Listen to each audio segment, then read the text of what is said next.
आदमी कमाएंगे क्या? 350 रुपए में खाएंगे क्या? पानी लेते बैठेंगे 350 रुपए का।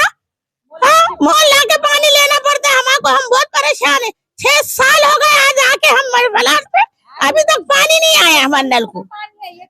आधी रोड में पानी नहीं, आधी गली में पानी नहीं है। 350 रुपए का पानी लेते हम, 700 रुपए में खाएंगे क्या? 350 रुपए का पानी लेंगे तो खाएंगे क्या हम? पहले ये रोड का पानी का बोर खोदो बनना, यहाँ पे एक बोर होना जरूरी है। यहाँ पे ये महल्ले में बोर खोदेंगे तो छूंगा। पानी तो नहीं मिल रहा हमको। आधी गली में पानी मिल रहा, आधी गली में पानी नहीं मिल रहा हमको।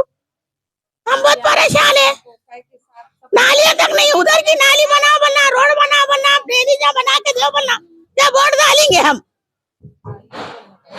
वोट के वास्ते आ जाते, खाली वोट लेते, खाओ हाँ बोलते, फिर बाद में चले जाते। कौन वोट डालेगा इनको? माहिती के वास्ते खाली भेजते रहते, घड़ी का इधर है क्या उन्हें क्या? अब इनको भी भेजने वाले थे। इन्हों भी आए देखने को क्या हो रहा क्या नहीं, देखेंगे बात करेंगे बोल के। उनसे नहीं होना हमको, यहाँ बोर होना। बोर डाल के जो जाके देखो मदीना नगर में 4 बोर है हमारे वहाँ पे। हमारे अम्मी के घर के पास 1 बोर है, मदीना नगर में 1 बोर है, उधर से 1 बोर है।